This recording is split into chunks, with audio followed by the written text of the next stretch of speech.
Mario, ¿estás por allí? Sí, acá andamos. Gracias. Pues bueno, podemos comenzar. De acuerdo. Para nosotros es un placer poder estar en este seminario, ¿no? Que está bastante, bueno, se ve bastante interesante, seguramente así va a ser. El día de hoy yo voy a participar para hacer la presentación de nuestro ponente. Muy buenas tardes a todos y a todas. El día de hoy, 7 de septiembre, nos encontramos ya en la 11ª ponencia de la segunda edición del Seminario Conjunto de Cuerpos Académicos y Cuerpos de Investigación. Este seminario versa sobre temas actuales de psicología, neurociencias, educación y salud. Y esto es organizado por múltiples cuerpos académicos, desarrollado en psicología, desarrollo de salud, educación de la Facultad de Psicología e Instituto de Investigaciones en Educación de la Universidad Veracruzana. También participa Psicología de la Conducta de Riesgo de la Facultad de Ciencias de la Salud de la Universidad Autónoma de Baja California, Psicología del Aprendizaje y Praxis Educativa de la Facultad de Psicología de la Universidad Autónoma de Querétaro, y Estructura Social, Intersubjetividades y Cultura de la UAM Iztapalapa, y grupos de investigación de la Escuela Nacional de Estudios Superiores Unidad Juriquilla, Facultad de Psicología, y Facultad de Estudios Superiores Iztacala de la Universidad Nacional Autónoma de México. Como pueden ver, es un cuerpo académico bastante nutrido. Y bueno, este seminario se está llevando a cabo de marzo a noviembre de este año y contará con la participación de 16 ponencias, ¿no? Por lo que quedan 5 ponencias todavía por venir. En estas ponencias se abordarán diferentes temas de actualidad en psicología, neurociencias, educación y salud. Los interesados podrán obtener una constancia de asistencia siempre y cuando cumplan con un 80% de asistencia, la cual se registrará al finalizar cada sesión mediante la apertura de un formulario de registro de asistencia. Para los detalles sobre los siguientes ponentes, fechas y registro, les pedimos mantenerse atentos a las redes sociales de las instituciones organizadoras y, bueno, se van a mostrar en la pantalla también. Sin más, es un gusto para nosotros en esta ocasión recibir al doctor Eduardo Garza Villarreal, quien nos presentará la ponencia titulada Imagen computacional en múltiples especies como una herramienta translacional en investigación neuropsiquiátrica y adicciones. A continuación me voy a permitir, doctor, leer su currículum de forma sintética. El doctor Garza Villarreal es investigador asociado C de tiempo completo del Instituto de Neurobiología de la UNAM, Campus Juriquilla. Actualmente es el jefe del Laboratorio de Neuropsiquiatría Computacional y Translacional. En su formación, el doctor también es médico cirujano y obtuvo su grado en la Universidad Autónoma de Nuevo León. Posteriormente realizó un doctorado en neurociencias en la Universidad de Aarhus, no sé si lo estoy pronunciando bien, esto es en Dinamarca, y un postdoctorado en el Center of Functional Integrative Neuroscience de la misma universidad en Dinamarca.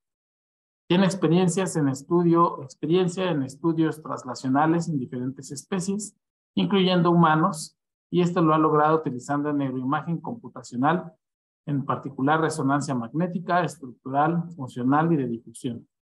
Su investigación actual en trastornos por uso de sustancias y adicciones se enfoca en buscar biomarcadores de neuroimagen y en estudiar nuevos posibles tratamientos como la estimulación magnética transcranial repetitiva.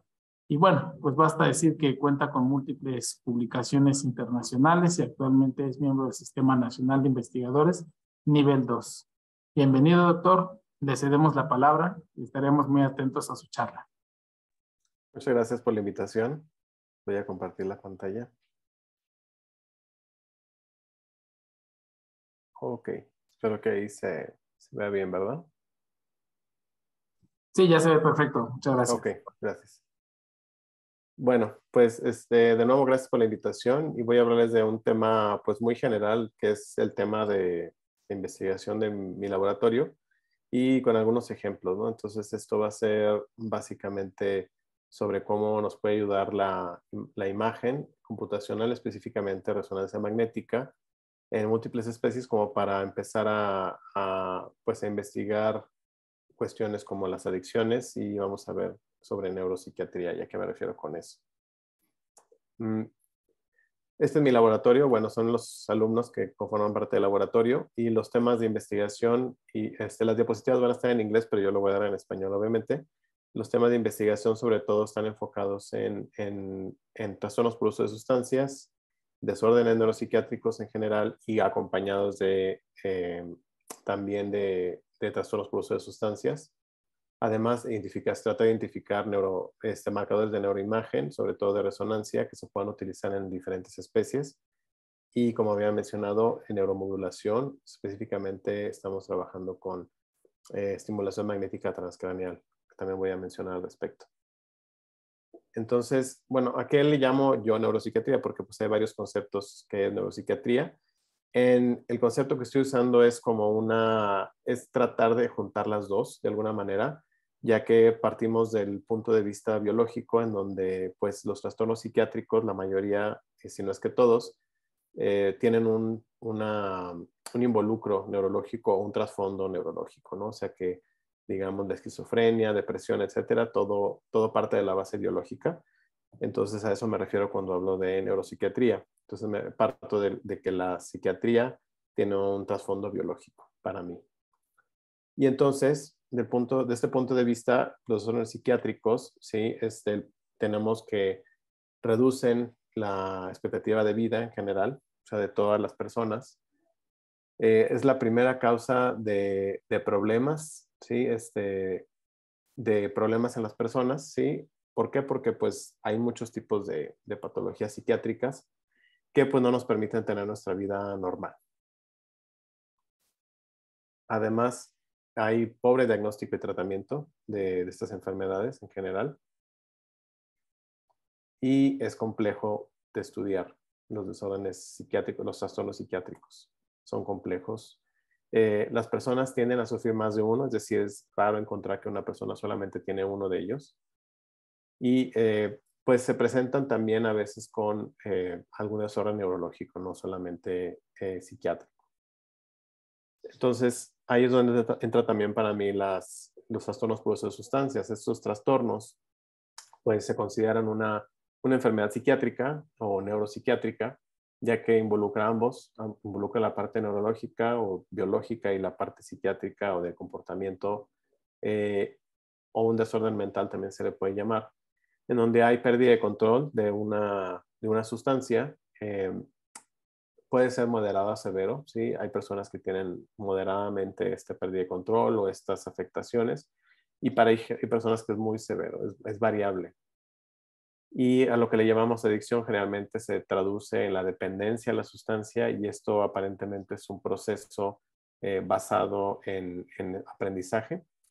Y esto aparentemente está mediado por dopamina, es decir, nosotros al usar alguna droga, vamos a poner una droga legal como el alcohol, que es muy usada, la más usada yo creo aquí en México, y esto nos da cierto placer, ¿sí? Se activan los centros de placer y después hay una asociación y hay un aprendizaje que nuestro cerebro nos dice, bueno, entonces ya aprendí que esto es bueno para mí, se siente bien, lo voy a tomar otra vez y uno continúa hasta que ya lo vuelve un hábito. Entonces, y esto aparentemente está mediado por dopamina, aunque es un poquito más complicado que eso.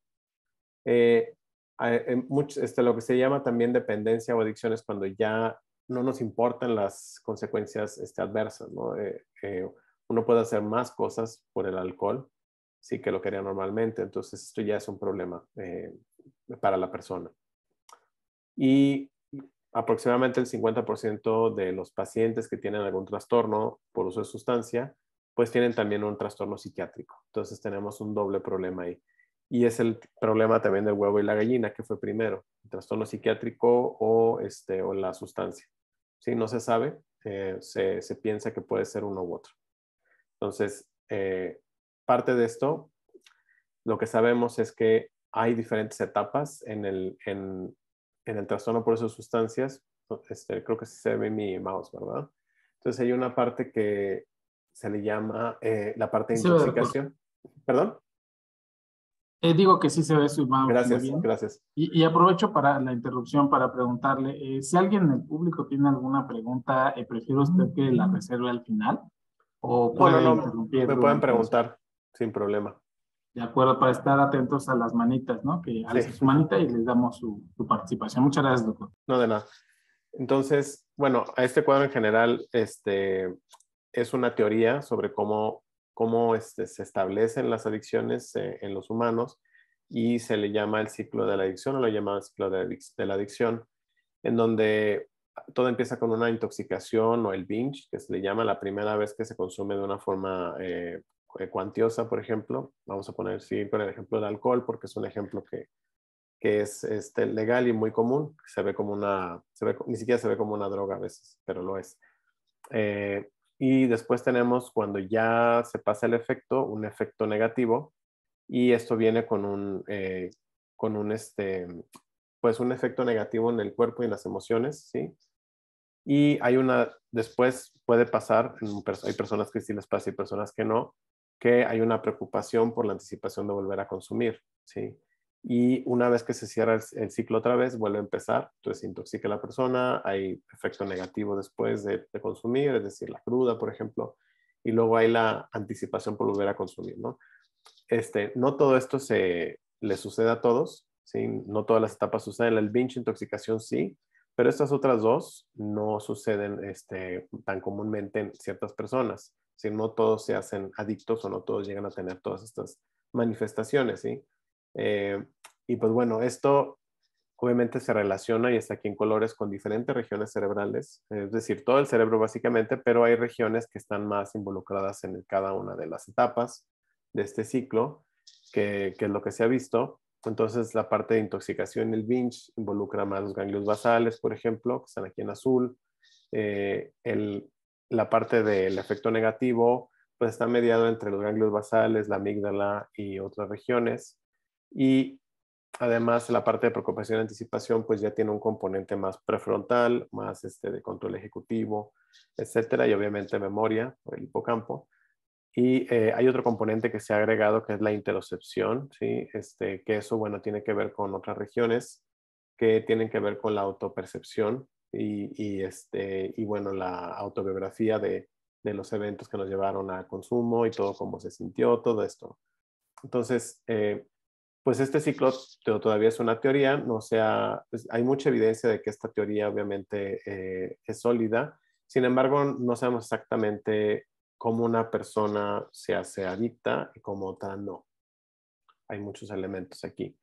Y no solamente hay estos elementos que son macroscópicos, hay también elementos microscópicos de cómo cada una, aquí está, por ejemplo, las áreas más afectadas generalmente son el área tegmental ventral, que es un área que está en la base del cerebro, está el núcleo accumbens, que es parte de ganglios basales, y la amígdala. Y todas ellas están, la amígdala en este caso basolateral, que todas están involucradas aparentemente en la adquisición de adicción con cualquier sustancia. Sin embargo, todas las sustancias van a tener un efecto diferente, ¿sí? En el cerebro.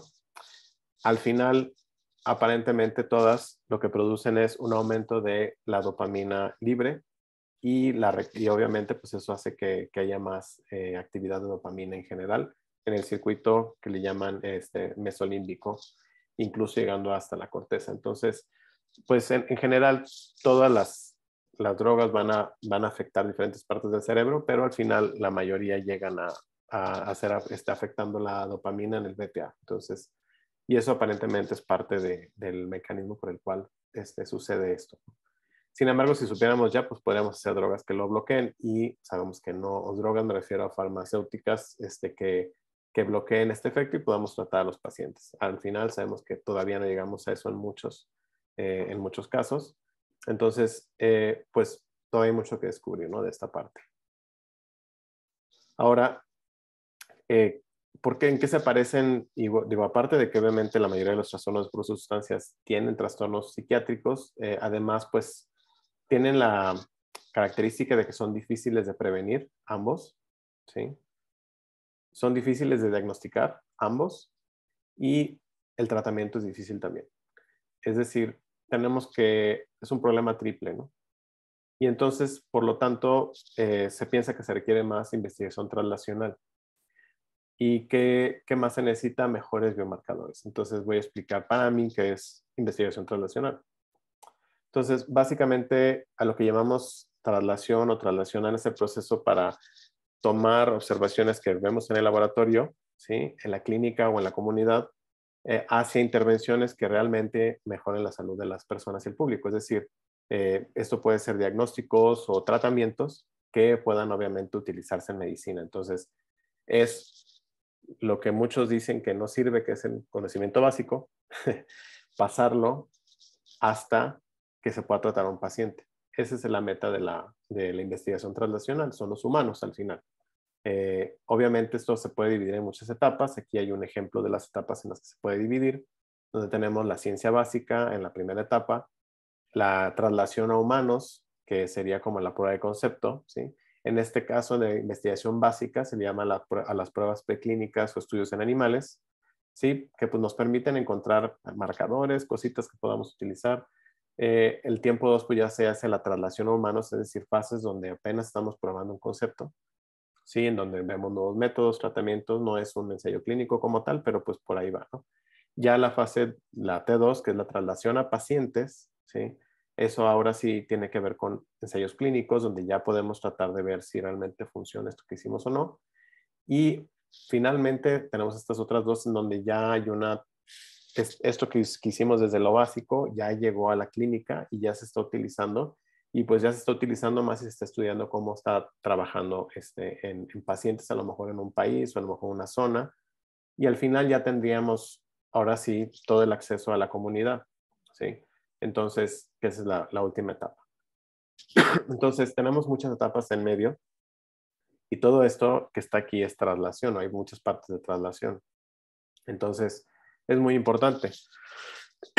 ¿Por qué se requieren muchas especies?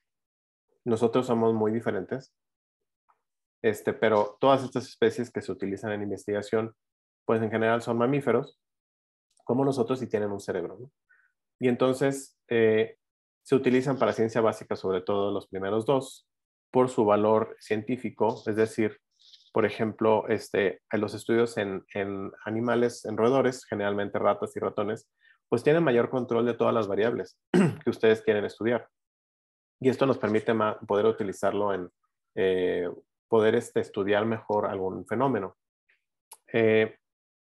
En monos no es tan controlado, sin embargo es más controlado, es como quiera controlado, mientras que en humanos los estudios son muy poco controlados. Entonces no nos permiten tanto control y no tener tanto control nos provoca demasiado ruido que a lo mejor no podemos ver un efecto.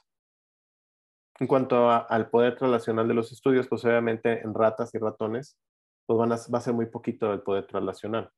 En monos que están más cercanos a nosotros en la filogenia, entonces sí está un poquito más cerquita y sí tenemos un poquito más de traslación. De hecho, pues muchos estudios ya que se van a pasar a humanos se hacen en monos.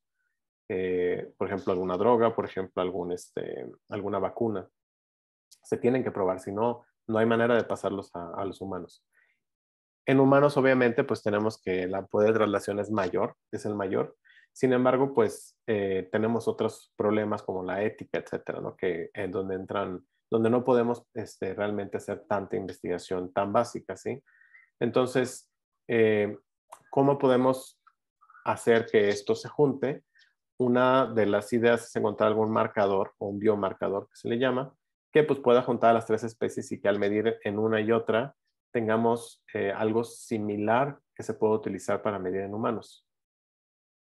Y entonces un marcador se le llama generalmente a una característica definida que se mide como indicador normal o patológico, ¿sí? Marcador o indicador de un proceso normal o patológico. O la respuesta a una exposición o a una intervención, es decir, algo que cambia cuando yo hago algo, ¿sí? En el laboratorio. Entonces, ¿para qué son los biomarcadores? Pues obviamente nos sirven para saber si, por ejemplo, mi tratamiento está funcionando. Tenemos pacientes, generalmente queremos que al tener pacientes yo tomo una muestra, analice datos, identifico un marcador y después doy tratamiento. Esa es la idea de un biomarcador, ¿sí?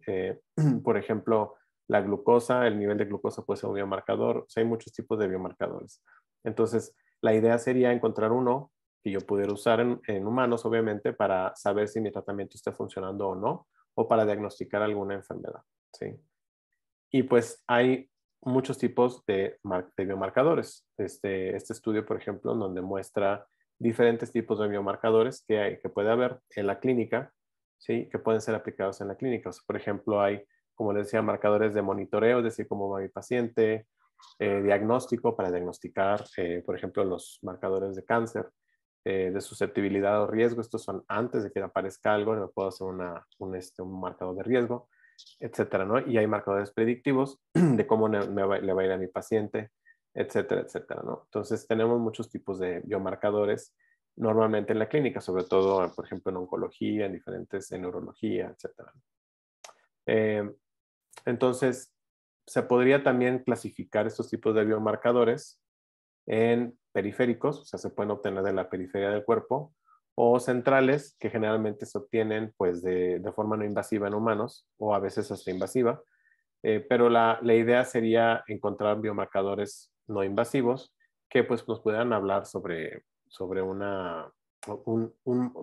algo que podamos medir que nos diga cómo va mi paciente. En psiquiatría esto todavía no existe, al menos no como en otras áreas como en neurología, por ejemplo, en donde un paciente con depresión yo le tomo un examen de sangre o una resonancia y yo veo si está mejorando o no con el tratamiento. Pero la meta sería la misma, llegar a encontrar biomarcadores pues también de patologías psiquiátricas.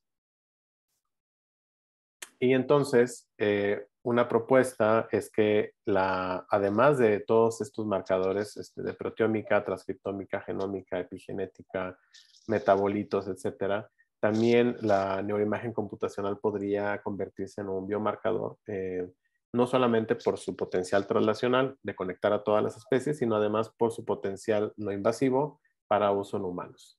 Entonces, es muy atractivo. Sin embargo, todavía hay mucho que estudiar. Entonces, ¿a qué le llamamos, ¿a qué le llamamos primero neuroimagen computacional? Y en general, yo le llamo así al uso en este caso para mí, de resonancia magnética, que es una técnica no invasiva, en donde podemos obtener datos sobre, por ejemplo, la estructura o la función. Y entonces, lo que, por ejemplo, en este caso podemos obtener son marcadores de la estructura, de las conexiones entre las diferentes partes del cerebro de forma macroscópica y obtener un dato que quizá podría ser un biomarcador. Igual en la función, resonancia funcional se podría utilizar como un marcador para ya sea diagnosticar alguna enfermedad psiquiátrica o ver cómo responden al tratamiento, etc. Entonces, ¿por qué puede ser buen biomarcador? Pues porque para empezar es no invasivo, como les he dicho, es forma no invasiva y de esta manera, al poderse generalizar en diferentes patologías, podríamos obtener como un marcador específico de alguna enfermedad, ¿no? Que todavía no llegamos a eso. Sin embargo, pues la parte de no invasiva y que no es tan lenta de obtener, entonces es un poco atractiva ahí para los humanos. Ahora, se ha utilizado neuroimagen como biomarcador. Actualmente, pongo el ejemplo de este estudio de arriba, en donde Cash y colaboradores encontraron que, bueno, la estimulación magnética transcraneal es una técnica de neuromodulación que es básicamente una estimulación no invasiva que se hace en esta parte del cráneo normalmente, de hecho de izquierda normalmente, y en pacientes que tienen resistencia a los medicamentos, que tienen depresión mayor y resistencia a medicamentos, se utiliza como otro tratamiento más clínico y se ha visto que tiene bastante aceptación y que además sí presenta mejoría clínica en gran parte de los pacientes. Ahora, pero no se sabe exactamente cómo saber si un paciente va a mejorar o no. Y este estudio de Cash, bueno, y otros colaboradores como Michael Fox, lo que hicieron fue medir la conectividad funcional de esta región, ¿sí? Con esta región donde se estimula y haciendo esta correlación de estas dos regiones, aquí está la dorsolateral prefrontal izquierda y la corteza subgenual, lo que hicieron fue encontrar un marcador en que les decía que mientras más diferencia de conectividad había en estas regiones, mayor iba a ser la mejoría clínica después del tratamiento en estos pacientes con depresión mayor. Entonces, ya se está empezando a tratar de encontrar la viabilidad clínica de usar esto como biomarcador, por ejemplo. Y sabemos por otros estudios en animales, estos en ratones, que también pues hay una relación entre la expresión genética cerebral y la conectividad de las diferentes regiones cerebrales. Entonces, técnicamente es un fenotipo lo que estamos buscando, un biomarcador que sea un fenotipo de alguna enfermedad, que sí está expresado en nuestros genes y que sí podría mostrarse como un fenotipo. Entonces, por eso es importante estudiarlo. Ahora, como marcador translacional, pues lo importante de la resonancia magnética para mí es que se puede utilizar, la resonancia lo que hace es utilizar diferentes tipos de lo que llamamos secuencias que nos dan diferentes contrastes en el tejido y nos dejan observar diferentes partes del cerebro, diferentes tipos podrían ser de patologías, etcétera. Podemos ver la estructura, podemos ver función hemodinámica, podemos ver la sustancia blanca o la mielina, podemos ver muchas cosas, ¿no? Podemos ver si hay sangrado, si no hay sangrado, si hay líquido, etcétera. Todas estas son diferentes tipos de lo que llamamos secuencias en humanos, que además lo importante es que se pueden utilizar también en otras especies de la misma manera, son las mismas secuencias, son muy parecidas, con diferentes tipos de resonadores, sin embargo, lo que obtenemos es lo mismo, es un contraste, ¿sí? Entonces, aquí, por ejemplo, en un mono también tenemos esta secuencia de estructura, que es muy similar a la que se ve en humanos. Obviamente el corte es diferente, este es un corte axial o visto desde arriba, es un corte coronal o visto de atrás para adelante, por ejemplo. Pero podemos ver que las secuencias también se ven como un contraste, básicamente, que es lo que buscamos. Y en los animales, como los roedores, también se puede hacer lo mismo. Y este es un ejemplo con un tumor en un animal. Entonces, las mismas secuencias o las mismas mediciones las puedo usar en cualquiera de estas especies, con lo cual, si yo estudio algo en el roedor, estoy casi seguro que sería muy similar en el humano o en el mono. O al menos, desde el punto de vista translacional, sería muy valioso. Y obviamente en las tres especies es no invasivo. Entonces tenemos que se mantiene esta parte de biomarcador no invasivo, que es importante. Y lo que se ha visto es que con la resonancia magnética se puede mantener ciertas características o se pueden observar características que se ven en el tejido de forma meso y microscópica, ¿no? Por ejemplo, en este ejemplo que es un corte histológico, podemos ver que el contraste, ¿sí? Las diferentes capas se ven muy parecidamente a la histología, es decir, se pueden separar ciertas capas o ciertas partes utilizando solamente resonancia magnética, ¿no? Entonces hay una concordancia de la resonancia in vivo con la resonancia ex vivo también, y esto es algo que también hemos estado estudiando, cuánto es la concordancia, porque pues nos interesaría saber contrastar lo que se ve en la parte de resonancia magnética no invasiva y también en lo que está sucediendo en el cerebro. Ahora, tenemos que hay diferentes técnicas de resonancia magnética, ¿sí? Hay estructural, ¿sí? Que, bueno, la resonancia magnética estructural es un tipo de resonancia que se utiliza para medir volumen, por ejemplo, del cerebro. Se puede medir también el grosor de la corteza en humanos y en cualquier otra especie. Podemos identificar diferentes tipos de tejidos como sustancia blanca, gris, líquido cefalorraquídeo, a grandes rasgos, no microscópicamente, pero a grandes rasgos. Y entonces esto es muy valioso porque pues, saber el grosor de la corteza, al menos del punto de vista macroscópico, pues es bastante valioso. Después también tenemos lo que se llama pues, difusión, que es un tipo de técnica que nos permite ver la sustancia blanca.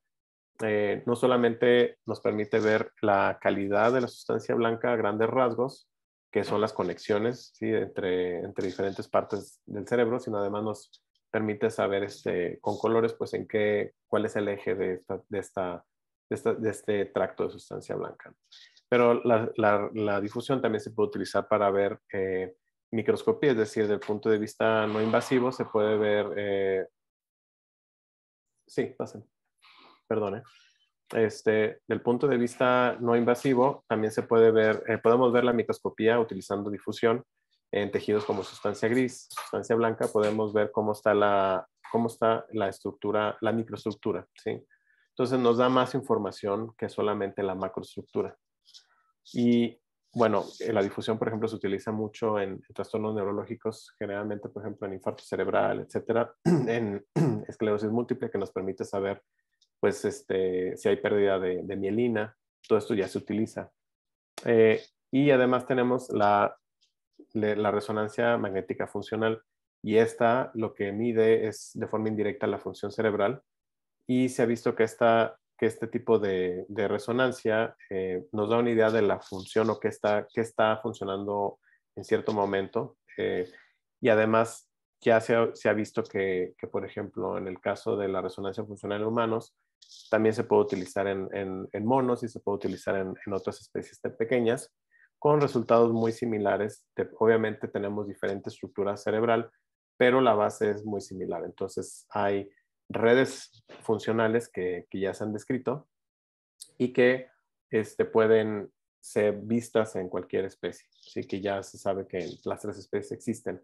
Entonces, si hay una red cerebral que ya estudiamos en 3 especies diferentes, que sabemos que existe y sabemos su estructura, su forma, si sabemos cómo se debe ver, podemos estudiarla en cualquiera de las especies. Y además hay otras técnicas como la teoría de grafos, que bueno, son otras técnicas más avanzadas en donde se intenta sacar información teniendo información estructural y funcional de cualquier cerebro. Podemos, no solamente eso, sino solamente necesitamos saber pues sobre regiones o sobre neuronas o sobre partes y sobre conexiones de esas partes. Entonces, se han obtenido lo que se llaman conectomas, o básicamente es la distribución de las conexiones de un cerebro. Obviamente en especies muy pequeñas como el C. elegans, ¿sí? Drosophila, que es la mosca, nos vamos a ir a técnicas donde se vea la conexión pues, de axón casi a neurona, pero en humanos pues no podemos hacer eso, entonces utilizamos resonancia, que nos da una idea más macroscópica. Sin embargo, la técnica es la misma, o sea, es mismos números, mismas mediciones. En este caso son relaciones, y podemos obtener pues rasgos de la red, cómo se ve todo esto. Y eso pues se puede utilizar para comparar entre especies también, que eso es algo que se está empezando a hacer. Entonces, la comparación entre conectomas también podría ser en algún momento un marcador. Ahora, ¿cómo podemos estudiar marcadores de neuroimagen en múltiples especies con la idea de hacer algo translacional? Que esto es básicamente lo que intentamos hacer en el laboratorio. Entonces les voy a dar pues ejemplos de lo que hacemos, ¿sí? Por ejemplo, vamos a un estudio en ratas, que la idea es pasarlo a algo en humanos o caracterizar algo que podría verse en humanos. Entonces, el primer estudio lo que nos interesaba ver era los cambios cerebrales que sucedían o que suceden con el uso de alcohol crónicamente en un modelo preclínico validado, es decir, que es un modelo que se ha validado para ser similar a los humanos, ¿sí? Utilizando resonancia funcional in vivo, no invasiva, para ver los cambios en el cerebro de estos animales, de las ratas. Entonces, en este estudio, ¿sí? Como les decía, la meta principal era encontrar cómo es el desarrollo de estos animales, su cerebro, cómo se desarrolla patológicamente en el uso crónico de alcohol, y cómo se ve en la resonancia y cómo se vería en humanos. Esa sería la otra pregunta, ¿no? Entonces hicimos, y también quisimos ver la función, cómo se vería a través del tiempo, y también quisimos ver, bueno, del punto de vista microscópico, qué está pasando en diferentes regiones. Entonces, lo que hicimos fue un estudio longitudinal en donde tuvimos más o menos como 40 ratas. Todavía este estudio todavía no lo terminamos, pero ya casi acabamos. Ambos sexos, que es importante para estudios en humanos, porque un solo sexo pues no es tan importante. En general en animales se hacen estudios con solo machos, entonces ahorita ya se trata de que sean ambos. Se hicieron el modelo preclínico validado, se le llama, básicamente las ratas se les da la oportunidad de escoger para tomar agua o alcohol, ¿sí? El alcohol es al 20%, es decir, 20% de alcohol en el agua, y se deja que decidan naturalmente si quieren o no consumirlas todos los días. están, un día sí hay alcohol, un día no hay alcohol, pero todos los días tienen 2 botellas. Y entonces las ratas, algunas empiezan a consumir alcohol y se vuelven altas consumidoras, y algunas pues no consumen alcohol o lo consumen un rato y luego ya no les gusta. Entonces, este modelo se ha validado al ser similar en la forma en que las personas consumen, obviamente bajo restricciones de control experimental, pero básicamente se les da la opción de consumir o no consumir, sin ningún endulzante, simplemente con puro alcohol. Y bueno, se toman de estos animales pruebas de comportamiento, también resonancia magnética, que en diferentes etapas, y microscopía, diferentes regiones donde veamos esos cambios. Por ejemplo, las pruebas conductuales, en este caso son, lo que vemos es, las vemos antes y después de haber consumido. No sé si se ve el video, espero que sí, en donde hay diferentes tipos de pruebas conductuales. En este caso es la del laberinto elevado en cruz, que es para medir ansiedad, y podemos ver cómo la ratita se comporta, si en qué brazos pasa más tiempo, y es una medición de ansiedad. Tenemos otro que es objeto novedoso, que pues bueno, es para medir memoria, sí, que tanto se acuerdan de objetos y que tanto les llama la atención los novedosos, que idealmente pues les van a llamar mucho la atención. Si no se acuerdan, pues cualquiera le va a llamar la atención, ¿no? Y esto, bueno, si están viendo ahí, los puntos y las rayitas, pues es parte del algoritmo que usamos para medir el comportamiento de forma semiautomatizada. Y estos mediciones de comportamiento se hacen antes y después, y es para medir comportamientos, como en este caso, como les decía, tipo ansiedad y memoria. También tenemos otros para medir preferencia al alcohol. La resonancia la hacemos con un resonador que tenemos aquí, que es de 7 teslas, que es la medida que usamos. Y pues bueno, no os voy a aburrir con los detalles. La parte en vivo, nosotros se duermen a los animalitos durante el estudio, y entonces pues, y después ya se recuperan fuera de la resonancia. La parte ex vivo, pues se sacrifican y se fijan para poder hacer un estudio, un escaneo un poquito más específico de la estructura, y después estos cerebros se pasan a histología para medición microscópica. La técnica que usamos actualmente para medir estructura cerebral y los cambios en estructura se llama Deformation Based Morphometry, que es un tipo de técnica que se puede utilizar en cualquier especie. Nos da la misma medida, que es cambios en volumen, pero en volumen local. Y lo que se hace generalmente es que se tiene, a grandes rasgos, se tiene una plantilla, que sea un atlas o una plantilla creada de la media de todas las imágenes de estos animales. Y después se trata de meter cada cerebro, ¿sí?, a esta plantilla y ver qué movimientos tiene que hacer, si tiene que expandir o encoger el cerebro para ajustarlo a este atlas. Y expansiones se ven como un aumento de volumen y compresiones se ven como una disminución de volumen. Y esto se hace iterativamente en cada animal. Y después se puede sacar estadística ahí del volumen y de los cambios en volumen. Sacamos estadística, o sea, por cada uno de estos píxeles o voxeles que le llamamos, podemos sacar qué tanto se movió y cuál fue la magnitud, y esto es un cambio en volumen que le llamamos. Entonces, bueno, que se ve más o menos graficado de esta manera, pero pues podemos hacer estadística paramétrica para poder saber cuáles son esos cambios exactamente, ¿no?, a través del tiempo. Para medir en la parte microscópica hacemos algo que se llama inmunofluorescencia. En este caso estamos midiendo aproximadamente 9 regiones cerebrales basadas en la literatura, y estamos midiendo astrocitos, neuronas y microglia, que es pues porque parte de, ahorita se estudia morfológico completamente, y lo que hacemos es conteo celular, ¿sí?, ver si esos cambios se relacionan, los cambios en volumen, por ejemplo, se relacionan a disminución o aumento de astrocitos, a neuronas, a la microglia, aumento o disminución, o cambios en la forma, por ejemplo. Por ahorita es lo que estamos haciendo. Y bueno, estas son todas las regiones que tenemos involucradas, obviamente, para nuestro estudio. El diseño experimental es más o menos así. Para este estudio, las ratitas las obtenemos en P21, que es 21 días después de que se destetan. Es en el destete, perdón, 21 días después de nacer.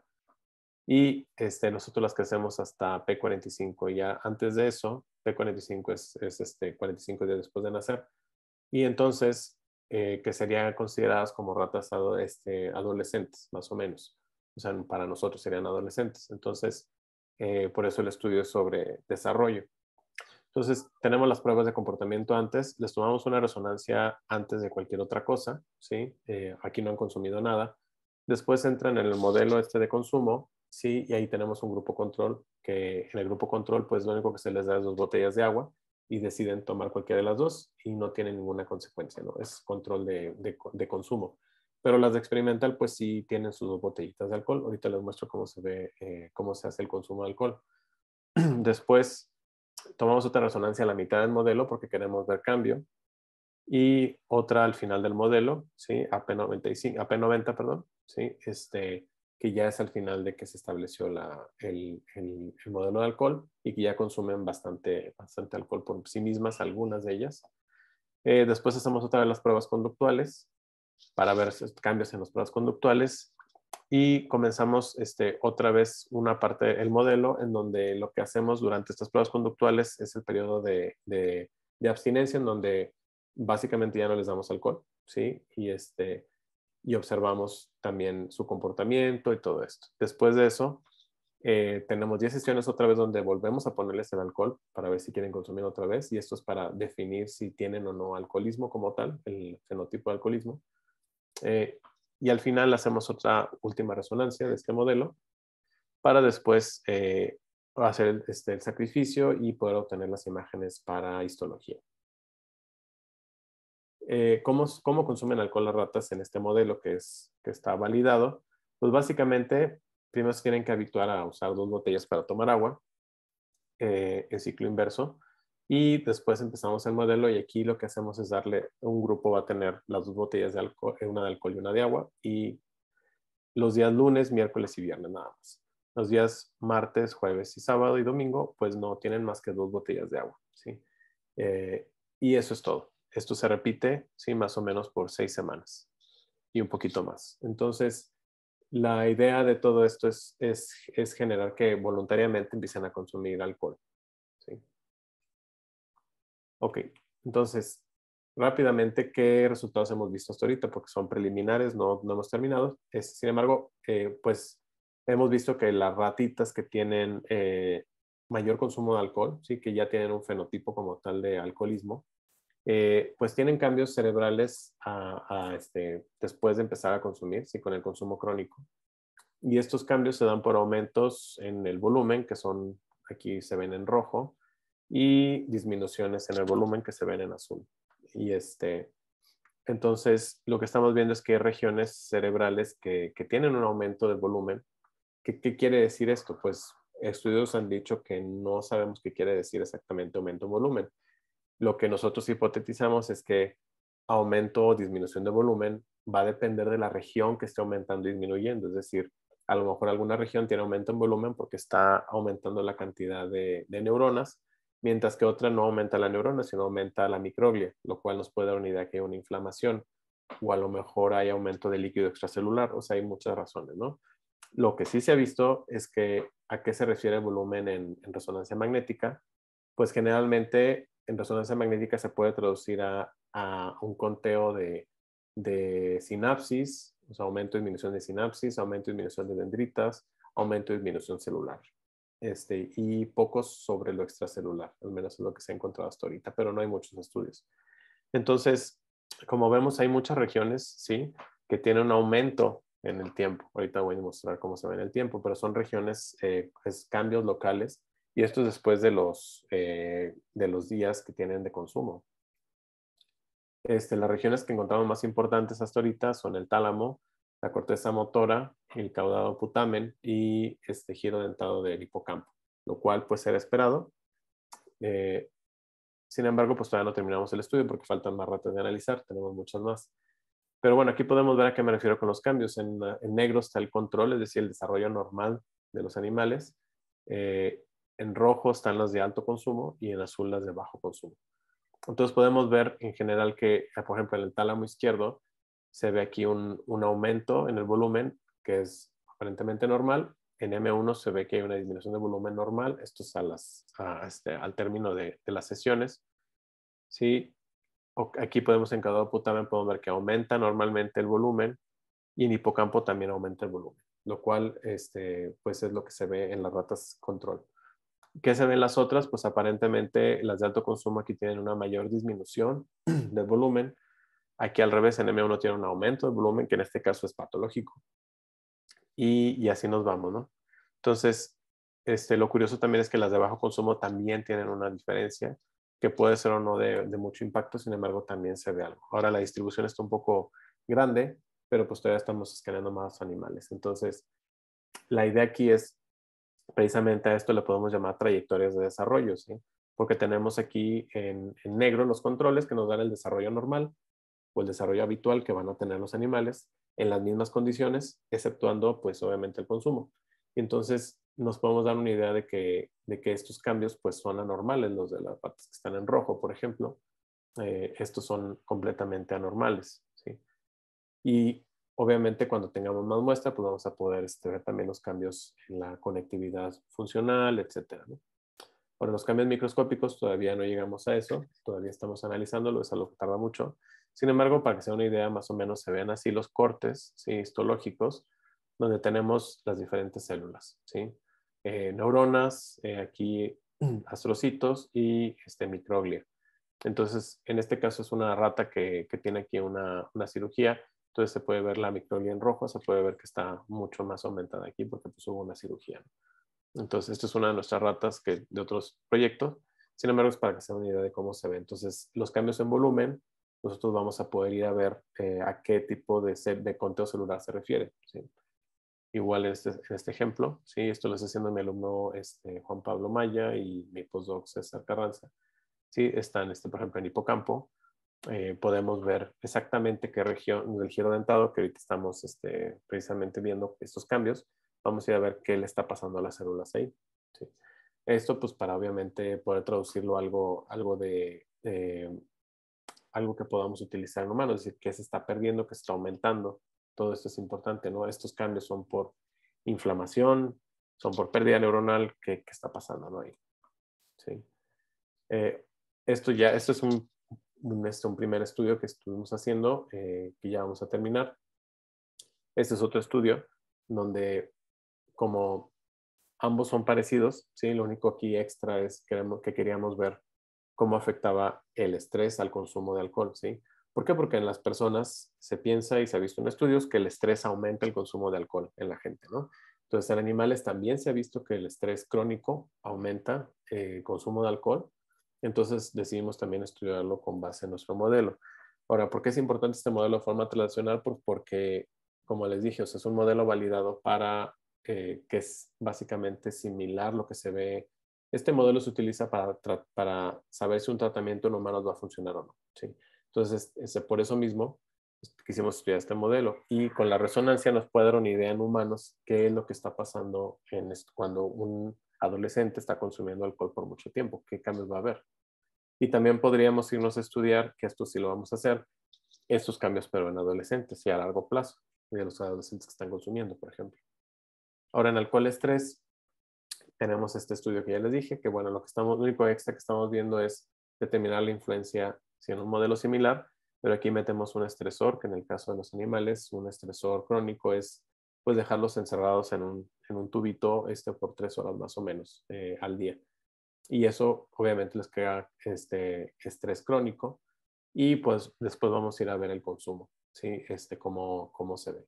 Les trae resultados, pero no salen aquí, ahorita lo busco. Ahorita los busco porque ya trae algunos resultados. Pero bueno, en general encontramos varias cosas diferentes, pero la idea era nada más mostrar un ejemplo en donde cómo afectaría, por ejemplo, el estrés al consumo de alcohol y esto cómo podría traducirse a humanos, porque después podríamos hacer estudios en humanos y teniendo resonancias magnéticas, pues podemos ver qué regiones se deberían afectar en humanos y si están o no afectadas. Y si sí están, pues en los animales podemos ver qué pasa microscópicamente y podemos darnos una idea de qué podría estar pasando en las personas. Ahora, otro ejemplo de estudio es este estudio que hicimos. Hicimos un estudio de estimulación magnética transcraneal repetitiva en humanos, ¿sí? Este estudio, bueno, la estimulación magnética transcraneal a grandes rasgos es una estimulación que se hace de forma magnética, pero la estimulación que se hace dentro del cerebro es eléctrica. ¿sí? Se hace por medio de inducción y entonces, como de forma no invasiva, se pone una bobina, se le llama bobina, aquí cerca del cráneo, y se induce una corriente eléctrica dentro de aquí del cerebro, sobre todo en la parte de la corteza, si no puede llegar muy profundo. Y bueno, la estimulación es lo que hacemos con la estimulación magnética transcraneal. Hay otro tipo de estimulación que se utiliza mucho en Parkinson, por ejemplo, que es estimulación eléctrica profunda, que lo que hace es estimular cierta región, en este caso un núcleo subtalámico, y pues bueno, se utiliza para, en este caso, pero hay muchos casos diferentes de diferentes que llamamos targets, donde lo que queremos es obviamente pues cambiar la función de esa red. Entonces, hay diferentes formas de hacerlo.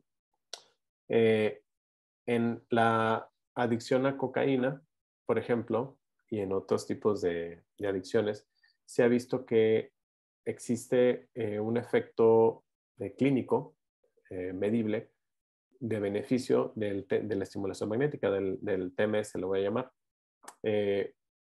Y esto se ha utilizado para empíricamente estudiar si, digamos, en cualquier tipo de adicción, en alcoholismo, en cocaína, etcétera, podría funcionar. En animales ya se hicieron estudios en donde, por ejemplo, se sabe que en estudios en animales que si uno estimula una región que es parecida en humanos, ¿sí? Que es la región medial prefrontal, si la estimula, va a estimular todo el circuito mesolímbico cortical y lo que va a provocar es que la rata, al menos en estudios en ratas, se ve que ya no quieren, que dejan de consumir, que se hacen, digamos, empiezan a dejar de consumir poco a poco y en las pruebas que hacen animales, por ejemplo, se les pone un castigo si consumen y las ratas que son adictas, pues no les importa el castigo, siguen consumiendo. Y en el caso de las ratas que se les hace estimulación, se ha visto que disminuyen su consumo y obviamente ya no quieren los castigos. Entonces, aparentemente, esto tiene que ver con este circuito, ¿sí? ¿Y qué se ha visto en humanos? Bueno, no se ha visto nada todavía muy bien, pero se cree o se hipotetiza que la estimulación magnética transcraneal hace algo similar, que donde el efecto básicamente es en esta zona, ¿sí? Que en este caso lo están poniendo como la dorsolateral prefrontal, que es otra región más lateral, que fuera la homóloga a los ratones o las ratas, y que prácticamente estamos estimulando el mismo circuito o algo similar. Esa es la hipótesis detrás de esto, ¿no? Entonces, con base en esto, nosotros hicimos un estudio para estudiar si la estimulación funciona o no en trastorno por uso de cocaína y si además podemos, aparte del efecto clínico, podemos ver un efecto en la conectividad cerebral. Entonces, este estudio lo hicimos en 2017, más o menos empezamos, se publicó en el 2021. Y lo que sea, aquí está cómo se hace la estimulación magnética transcranial. Este es uno de los investigadores. Y básicamente la bobina no toca el cerebro, el cráneo. ¿Sí? Más o menos se pone así. Y donde estimulamos nosotros se pueden ver los puntos azules y rojos. ¿Sí? Y con base en dónde fue la localización de la estimulación en cada sujeto, obtuvimos la media de donde se estimuló, sí que es el punto medio donde se estimula en una población, más o menos es como esta región, ¿sí? Este es el punto de estimulación. El estudio fue un estudio, un ensayo clínico a doble ciego, ¿sí? Entonces es un ensayo clínico real. Y lo que hicimos fue tener una fase aguda y luego una fase de mantenimiento, es decir, en la fase aguda había pacientes que se les daba la estimulación, se les daba diario por 2 semanas y en la fase de mantenimiento pues fue por 6 meses, pero solamente se daba una vez por semana de estimulación. Y teníamos en la fase aguda 2 grupos aleatorios, un grupo de estimulación real y un grupo de estimulación sham o placebo. Y a todos se les tomaron medidas clínicas, resonancia antes y después de las 2 semanas, a los 3 meses y a los 6 meses. El doble ciego no duró más que 2 semanas. Después de esto no nos permitieron hacer doble ciego, pero se hizo seguimiento a estos pacientes con estimulación, es decir, ya todos tenían estimulación. Y los resultados fueron muchos. Pueden ver el artículo si les interesa, pero en general Donde vimos más disminución fue en la necesidad de consumir la droga, que es en la parte, en este caso, azul es disminución, ¿sí? En el grupo activo, y el grupo control pues era el rojo. Entonces vimos que sí había una disminución de la necesidad de consumir y de la impulsividad sobre todo. Pero en ansiedad, en síntomas de ansiedad, depresión, trastornos de sueño, vimos que a todos les fue igual de bien. Ahora, este tratamiento se dio además de su tratamiento normal, que llevaban tratamiento terapéutico, ¿sí? Llevaban terapia de grupo, y algunos de ellos llevaban también medicamentos, eso tengo que decirlo. Entonces, esto se vio como un efecto, además de todo eso, en la estimulación arriba de todo eso, ¿no? ¿Por qué? Pues porque en realidad nunca vamos a tener un paciente que nada más le demos estimulación. Entonces, lo que vimos fue que los síntomas de depresión, ansiedad y sueño disminuían, pero en todos igual. Entonces, por eso la necesidad de tener un doble ciego. Ahora, ¿qué pasaba en la conectividad? Cuando vimos la conectividad funcional, que es entre a las 2 semanas de la estimulación, vimos que hubo en los azules, que son los reales, hubo un aumento de la conectividad entre esta región y la región de estimulación, ¿sí? O sea, lo que hacía la estimulación aparentemente aumentaba la conexión entre estas dos regiones, ¿sí? Y lo que hacía esta interacción era aumentar la conectividad funcional, ¿sí? Significativamente. Y esto se relacionó sobre todo a la disminución en la impulsividad. No tanto a la disminución de la necesidad de usar la droga, sino a la impulsividad que los pacientes sentían. Y también vimos que había igual un aumento de la conectividad entre esta región que está aquí, pero también esta región que es parte de la Default Mode Network, que es una red muy conocida, bueno, que tiene que ver aparentemente con autobiografía, con diferentes partes de la interocepción. Y fue tuvo un efecto más grande, ¿no? Entonces vimos aquí que estas dos regiones, ¿sí? Estas dos conexiones, bueno, más bien estos dos circuitos, aparentemente tenían mucho que ver con la mejoría clínica. Y bueno, en general vimos mejoría clínica a los 6 meses, a los 3 meses, perdón, pero a los 6 meses como que otra vez regresaban los pacientes a más o menos a como estaban al principio, igual en impulsividad. Entonces, se tiene una hipótesis de que la estimulación pues mantiene como estos cambios a largo plazo, pero aparentemente no fue así o no es así. Igual en conectividad a 6 meses, sí vimos que el primer circuito que les enseñé, pues o sea, tenía un cambio, sí, importante, un aumento, pero después regresó más o menos a donde estaba. Sin embargo, el segundo circuito, que fue con la Default Mode Network, pues se quedaba más o menos en ese aumento. O sea, sí había una mejoría general. Y en cuanto al consumo de drogas, pues todos los pacientes a los 6 meses, aparentemente la mayoría, sí tuvieron una disminución importante en su frecuencia del consumo de cocaína. Entonces eso pues fue bueno. Ahora, ¿de qué nos sirve este tipo de estudios? Podríamos meter este estudio, algo similar en animales, ¿sí? Y estudiar directamente el cerebro.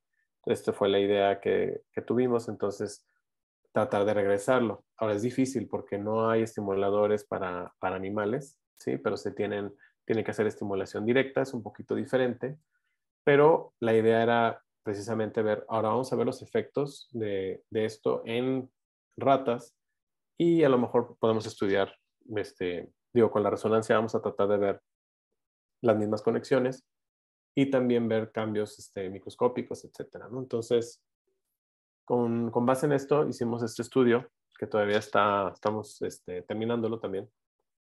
Que bueno, este estudio lo que hicimos fue mi alumna Alejandra lo que hizo fue crear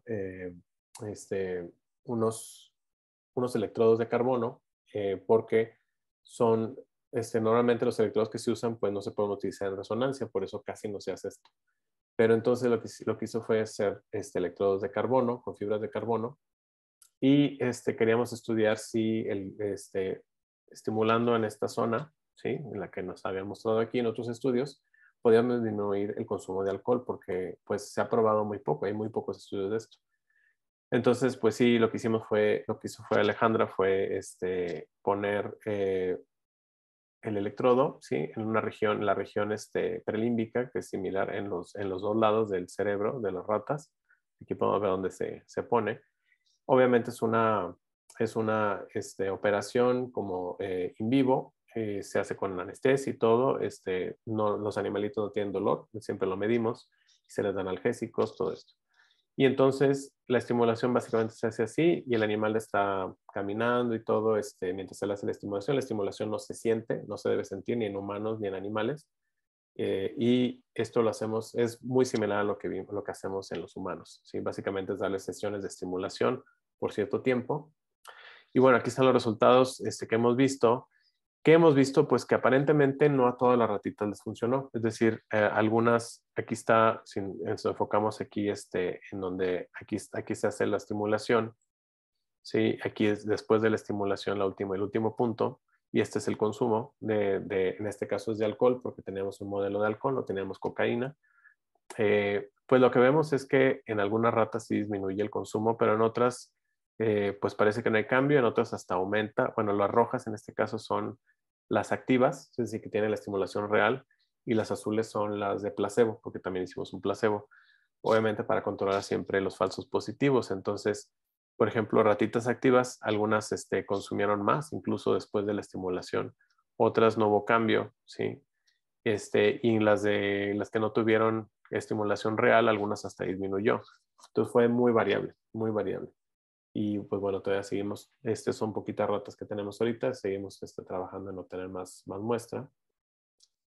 ¿Y qué sigue para este tipo de estudios? Bueno, como ya hicimos alcohol, en México es difícil obtener cocaína para estudios científicos, entonces nos vamos por el alcohol y vamos a hacer un estudio similar a lo que hicimos en humanos, pero con pacientes con trastorno por uso de alcohol. ¿Sí? Eso es lo que sigue. Vamos a tratar de ligar esta parte que hicimos con los animales, lo vamos a ligar a los humanos al mismo tiempo.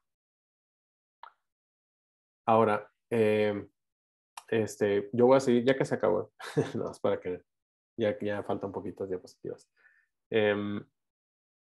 Ahora, ¿qué podemos hacer con monos? ¿Sí? Nosotros no tenemos monos en el laboratorio, sin embargo existen muchos datos libres. Somos parte de un consorcio que lo que hace es escanear monos y queremos, bueno, tratar de ver de qué nos pueden servir las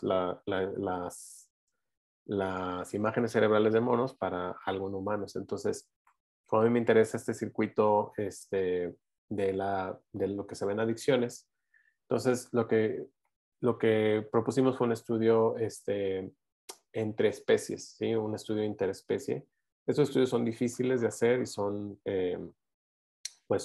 la verdad es que sí, son reto y no hay muchos, entonces por eso decidimos hacerlo. Y lo que queremos ver era cómo convergen o divergen la conectividad, sobre todo estos circuitos funcionales que nos interesan, que son las redes que se ven en la adicción, en qué se parecen y en qué no. ¿Por qué? Porque si alguien estudia monos y estudia adicciones, pues va a querer saber si son iguales o no. Y sabemos que probablemente no sean iguales, esa es la hipótesis, ¿no? Entonces, tenemos una colaboración con el investigador Chai, que él está en Shanghái, y obtuvimos un fondo para estudiar monos y humanos. Entonces, estos son mis estudiantes, Alfonso y Eduardo. Y pues básicamente lo que estamos haciendo es obtener imágenes de una base de datos, de imágenes de monos sanos, que se les tomó resonancia en vivo, y estamos obteniendo sus imágenes funcionales. Y además estamos obteniendo imágenes funcionales de cerebros humanos sanos también, o del conectoma humano, que es un proyecto muy conocido. Y lo que vamos a ver es diferentes regiones cerebrales, las vamos a comparar su conectividad funcional entre las especies. Entonces, lo que estamos haciendo es tratar primero de mapear las diferencias en la conectividad de regiones similares entre humanos y monos, ¿sí? Voy a regresar tantito, porque estamos viendo cuáles son las regiones. Lo difícil es encontrar las regiones en humanos y monos que sean muy parecidas o las mismas. Ganglios basales es más fácil, sistema límbico también, ínsula, por ejemplo, pero las prefrontales son más difíciles. Pero bueno, la idea es mapear las diferencias, o sea, en qué convergen y divergen la conectividad funcional de estas regiones, ¿sí? Entre monos y humanos. Y lo que hemos encontrado hasta ahorita, pues es que aparentemente se agrupan de forma diferente, es decir, aparentemente, estos son, la forma en que se agrupan aquí es algo que sale en los datos, ¿sí? Nosotros no lo hacemos, sino, por ejemplo, las regiones límbicas aquí en los monos están muy relacionadas a regiones, sobre todo de ganglios basales, ¿sí? Y en humanos está como más segregada la parte prefrontal, ¿sí? De las regiones límbicas y de los ganglios basales. Entonces, hasta ahorita no hemos terminado el estudio tampoco, pero ya estamos en proceso de obtener resultados y estadísticamente pues ver en qué difiere, ¿no? Específicamente cómo se comporta la red en monos y cómo se comporta la red en humanos, para ver también pues saber cómo estudiarla, ¿no? Porque si no sabemos si son diferentes y en qué son diferentes, pues no es posible tampoco estudiar esto en estudios translacionales. Pero bueno, con esto nos daríamos una idea de qué podría estar pasando, ¿no? En los humanos, por ejemplo. Y pues bueno, esto es como lo general. Entonces, las patologías psiquiátricas, incluyendo en la adicción a sustancias, son muy difíciles hasta ahorita de diagnosticar, de tratar y de prevenir también. Y pues estamos tratando de encontrar mejores biomarcadores que nos den una idea de cualquiera de estas cosas, de cualquiera de la diagnóstico de tratamiento.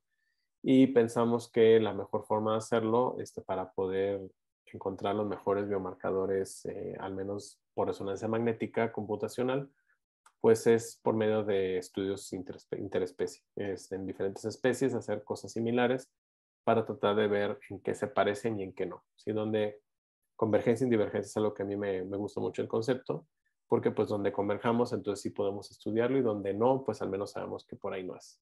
¿Sí? Y pues bueno, nada más agradecer a todos mis alumnos que trabajan bastante y a todos mis colaboradores y a los que me dan los fondos para hacer esta investigación. Gracias. Muchísimas gracias, doctor Garza. Ha sido una ponencia pues muy interesante, muy diversa, de muchas investigaciones, y estoy seguro que pues, el público estuvo maravillado, ¿no? De tener de fuente directa. Eso ¿Mande? espero.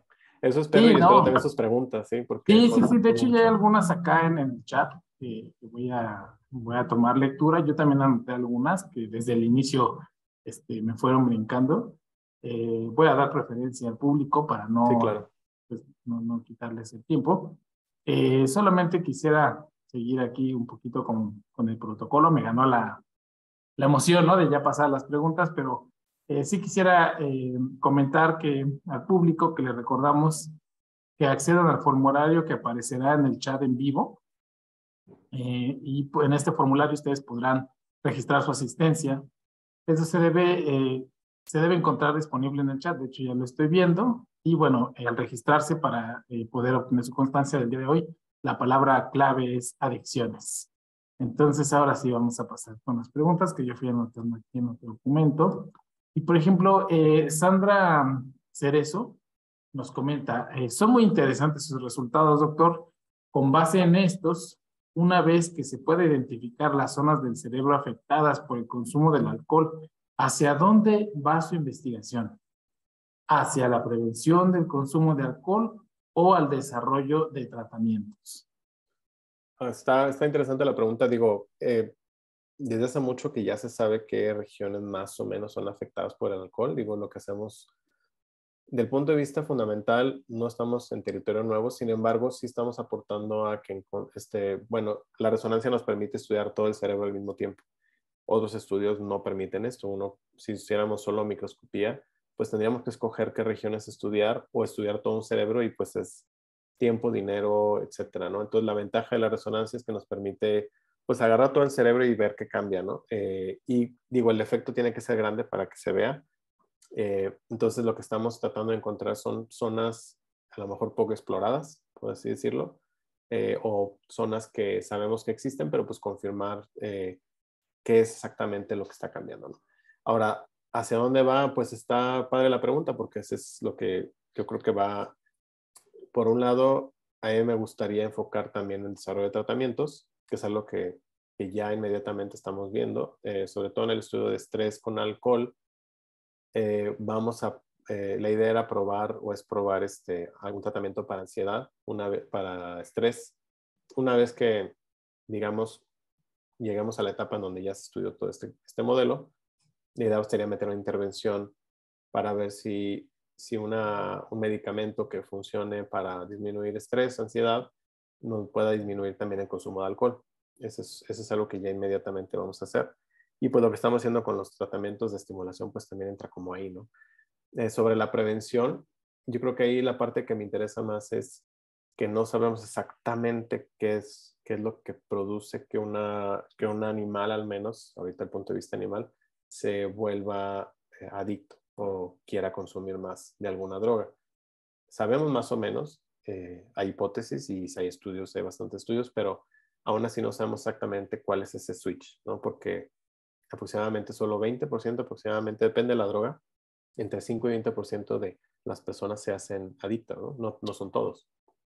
Sin embargo, pues tiene muchas cosas que ver ahí, entonces eso sí me interesa también, que bueno, para llegar al punto de que quizá podamos encontrar factores de riesgo, ¿no? En las personas, factores de riesgo cerebrales, que nos digan esta persona probablemente pues tenga más vulnerabilidad o no, y tratar de ver si hay forma de prevenirlo, ¿no? Pero sí, yo creo que personalmente tratamiento es algo que ya estamos haciendo, entonces por ahí va.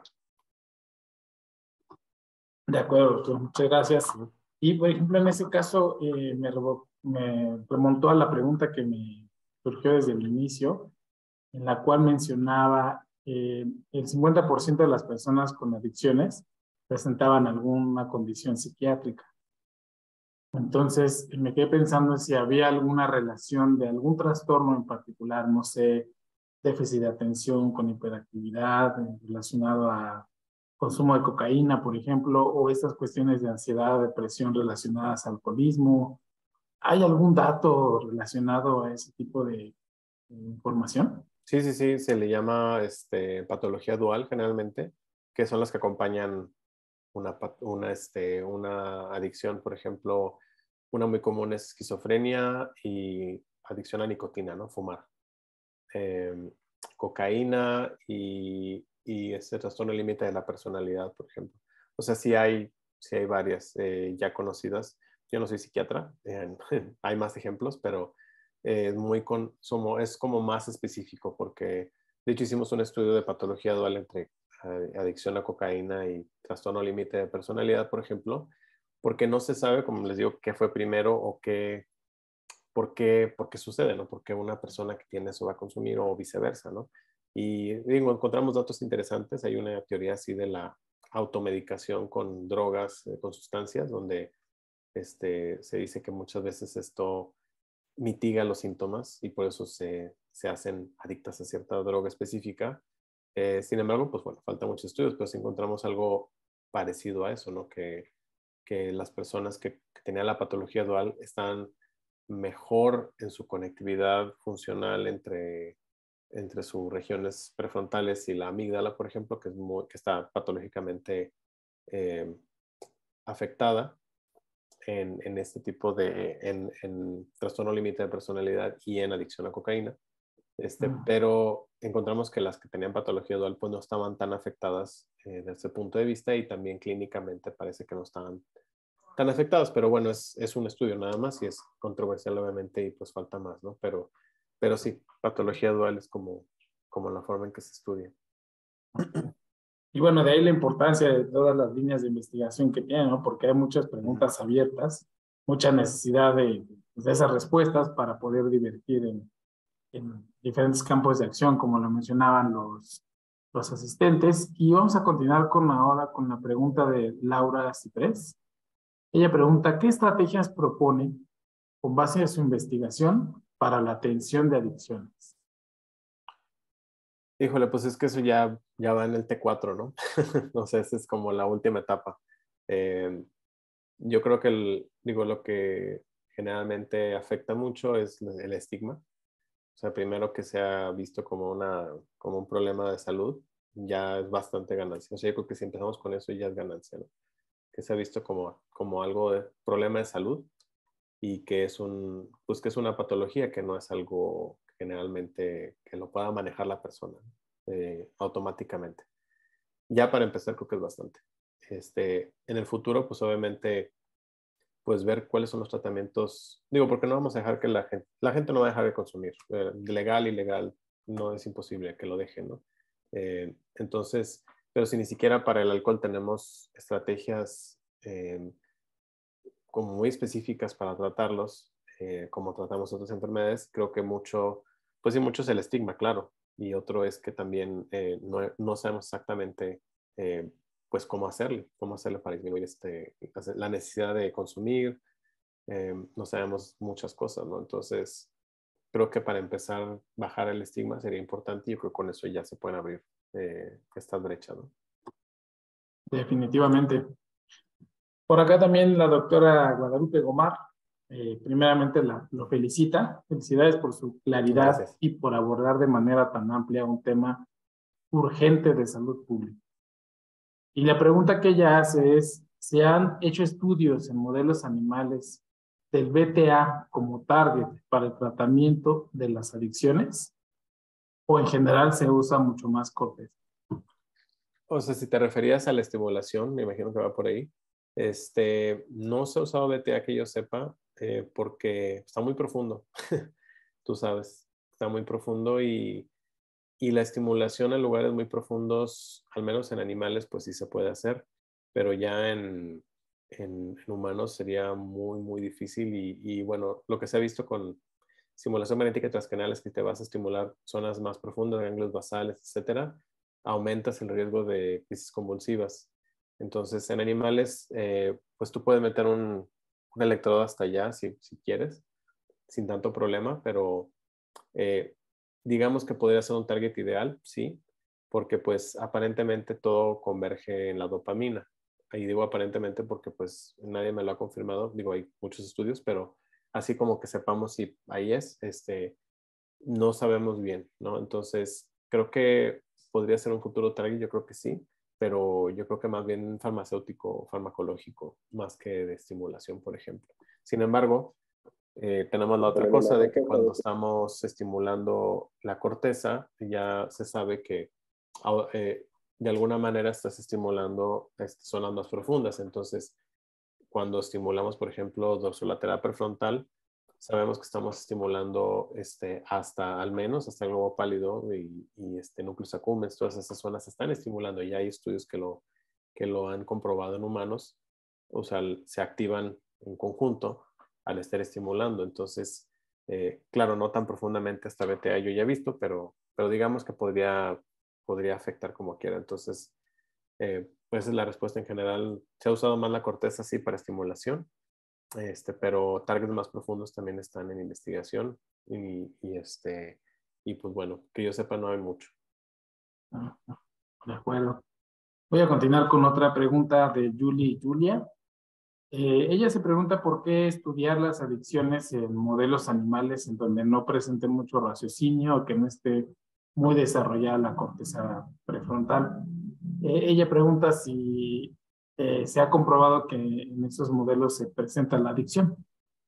Sí, bueno, sí, los animales no tenemos forma de comunicarnos con ellos, eso es el primer problema, pero entonces lo que vemos es su comportamiento y ahorita hay muchísima evidencia que nos facilita el saber si un animal es adicto o no. O sea, vemos el fenotipo de adicción como tal en humanos, se pasó a los animales y hasta ahorita lo que se sabe es que los modelos que estamos utilizando, los modelos como el que mostré ahorita, tienen cierta validez, ¿sí? Del punto de vista de comparativo en humanos. Es decir, que sabemos que el uso de una droga lleva a la compulsión, pues eso ya está comprobado y ya está comprobado cómo hacerlo en animales.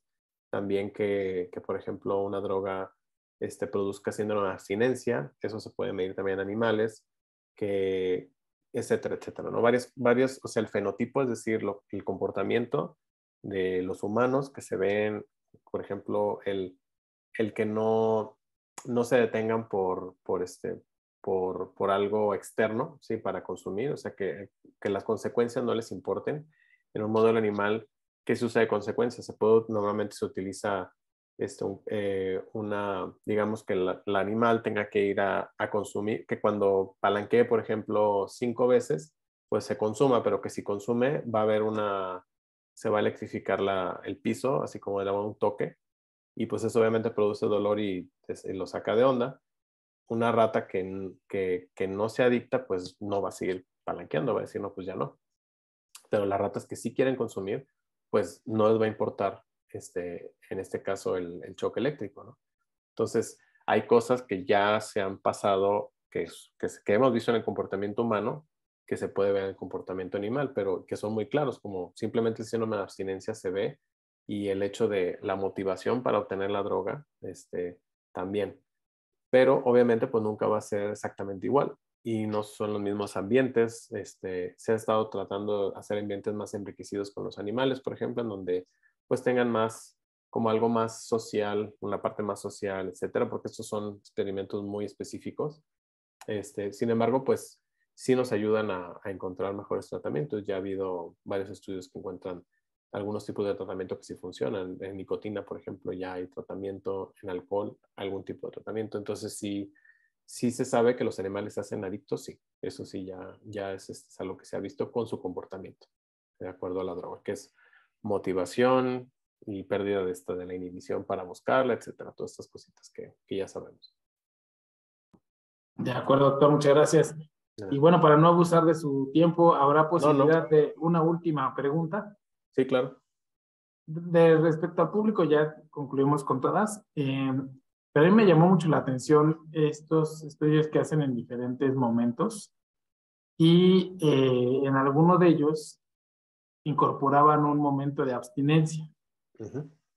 Entonces, mi pregunta es si han estudiado qué pasa con los cambios después del periodo que sufre el cerebro después del periodo de abstinencia. Si estos cambios son reversibles, no sé, algún tema de recaída, ¿no? Uh-huh. Que hace que se vuelvan a enganchar, qué porcentajes hay de recaída, no sé si nos pueda comentar algo al respecto.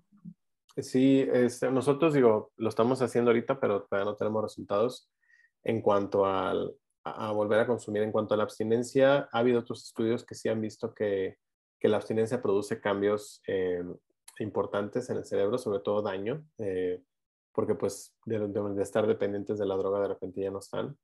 Y en algunos animales pues sí revierten, digamos que si dejan de consumir, pueden regresar a un estado normal y ya no consumir. Sin embargo, pues otros no, otros siguen buscando el consumo y otros pues se pueden hasta morir de la abstinencia, ¿no? Exactamente como pasa en humanos, puede pasar en animales. Entonces sí sucede una reorganización ahí sináptica muy fuerte y que pues lo que hace es básicamente reorganiza el cerebro y ahora más que comida, más que otras cosas primordiales, se vuelve primordial el uso de la droga, ¿no? Entonces, pero digamos lo que estemos haciendo nosotros, no hemos visto la parte de abstinencia en general, o sea, no estamos escaneando justo después de la abstinencia, que sería otro estudio diferente, pero sí es interesante no ver, porque también veríamos probablemente datos por ejemplo, por malnutrición, etcétera, o sea, se empieza a deteriorar el animal, ¿no? Por dejar la droga, pero como te digo, algunos sí se recuperan y llegan a su peso otra vez y todo bien, y otros pues no, otros sí se pueden quedar ahí, ¿no? Entonces, es muy variable y ese es el problema, como es tan variable, pues estamos tratando de encontrar de dónde viene esa variabilidad, ¿no? Y porque pues si el ambiente para todos ha sido similar, si el estudio ha sido similar, entonces es algo que ya traen genéticamente, ¿no? Algo que ya tienen por ahí de bagaje, ¿no? Que Y pues... Uh-huh. justo como lo mencionaba, de ahí la importancia de los biomarcadores, ¿no? O sea, ir como Uh-huh. segregando las muestras y ir viendo, jalando la madeja de posibilidades y de detección de este tipo de casos, ¿no? Uh-huh. Sí. O sea, sería lo ideal tener, sobre todo marcadores de sangre, pues sería lo ideal o uno de saliva, por ejemplo, que serían los más fáciles de acceso, ¿no? Sí, exacto. Bueno, pues doctor, fue muy agradable escuchar su charla. Vamos a pasar a la entrega de su constancia, que ahora ya la está viendo usted en pantalla. Gracias. Y bueno, antes de leer la constancia, quisiéramos también agradecer la asistencia a este evento, todas las personas que nos hicieron favor de acompañar. Les recordamos mantenerse atentos de las ponencias en las redes, las siguientes ponencias. Recuerden que faltan 5 ponencias para cerrar este ciclo. Y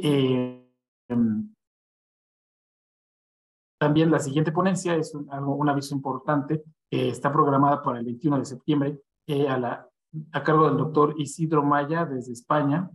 Les comentamos que por la cuestión de diferencia de horarios se reajustó el horario y en vez de ser a las 5 va a ser a las 3:30. Entonces, para que por favor estén muy al pendiente. Y bueno, pues ahora sí, en nombre de la Universidad Nacional Autónoma de México, la Escuela Nacional de Estudios Superiores Unidad Juriquilla, el Centro de Educación Continua, Instituto de Investigaciones en Educación de la Universidad Veracruzana, le otorgan este merecido reconocimiento, doctor, por haber participado en este seminario conjunto de cuerpos académicos. Y bueno, pues esperemos que no sea la última vez, sino que podamos seguir sus investigaciones en otros eventos académicos. Muchas gracias. Gracias a usted. Muchas gracias a todos los demás. Pasen muy bonita tarde.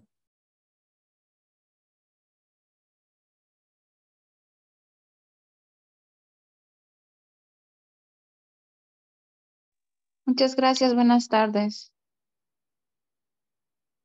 Gracias, buenas tardes a todas y a todos. Muchas gracias, buenas tardes. Nada más quiero confirmar, la sesión en 15 días va a ser 3:30 de la tarde. ¿Escuché bien?